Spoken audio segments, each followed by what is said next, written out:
talking about Silver Strikers, if you recall, they played a Jaguar FC from Madagascar in the first preliminary round, where they proceeded through goal aggregate. You remember, the first leg ended in 1-0 draw, and the return match at the Bingo National Stadium, where is the base of Silver Strikers, the match ended in a goalless draw.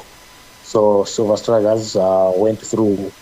Kuhusu Silver Strikers, kama unakumbuka, walicheza na timu kutoka Madagascar katika mchezo wa kwanza, ambapo walifanikiwa kusonga mbele kwa jumla ya mabao. Katika mchezo wa kwanza ulimalizika kwa ushindi wa 1-0. Walibadilisha mbinu zao kabisa na sasa wako vizuri kwenye kilele cha ubora. Mchezo wa marudiano ulimalizika kwa sare ya 0-0.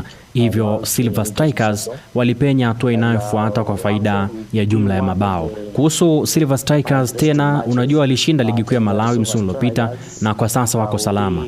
Wapo katika hatua ya pili ya ligi kuu ya Malawi. Bila shaka huu utakuwa ni miongoni mwa mchezo wa kusisimua zaidi. Nafikiri Silver Strikers watakuwa wanacheza kwa nia ya kumaliza mchezo nyumbani. Talking to the coach, he said no, we want to finish the game at home and at least looking for a draw or a win in Dar es Salaam. So I think that's the game plan to Silver Strikers. And I want also to say that Silver Strikers, when they are playing at home, they are also very dangerous. You know, they have national team players. They don't have players that are from outside the country. They use local players. So that can be an advantage to young Africans. I know younger have got more players that are abroad, and recently they have hired Malawi's former Malawi national football team coach Patrick Mabedi as their assistant. I know Mabedi knows very well the players they had. Kocha amesema wazi kuwa tunataka kumaliza mchezo nyumbani na angalau kupata sare au ushindi ugenini. Hiyo ndio mbinu ya Silver Strikers. Na pia ni vizuri kusema kwamba Silver Strikers wanapocheza nyumbani huwa ni timu yenye nguvu kubwa. Wana wachezaji wa timu ya taifa ya Malawi na hawana wachezaji wa kigeni. Wanatumia wachezaji wa ndani pekee. Hilo linaweza kuwa faida kwa vijana hawa chipukizi. Na hivi karibuni Yanga wamemteua kocha wa zamani wa timu ya taifa ya Malawi kama kocha msaidizi.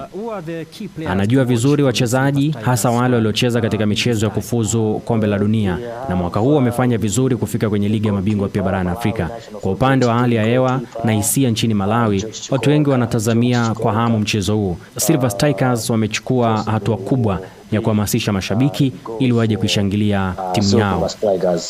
And they have this midfielder which is Vunga.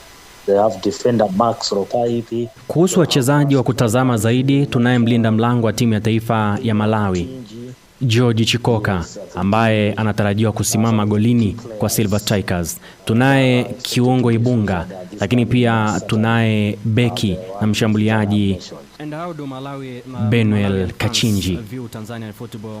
Hao ni baadhi ya wachezaji muhimu wanaotarajiwa kuonekana pia katika mchezo huu. Tanzanians are far ahead than us, and to say the fact as well, odds are favoring young Africans that they will carry the day, but you know, sometimes football is unpredictable, but on paper we can say young Africans have got an advantage than Silver Strikers. Looking at the squad, you know, and looking at the investments, looking at the quality of the players, looking at the quality of the technical panel. So young Africans are far ahead than Silver Strikers. But like I said, football is unpredictable. I'm so sure Silver Strikers will play to win the match. And Mr. William, do you think Silver Strikers can handle the pressure of playing away in front of passionate young Africans fans at Benjamin Mkapa Stadium? That's another major factor that kusema kweli, Tanzania ipo mbali zaidi ya Malawi katika maendeleo ya soka. Kila mtu anajua kwamba Young Africans ni timu yenye nguvu na ina faida kwa upande wa maandalizi, uwekezaji, lakini pia ubora wa wachezaji.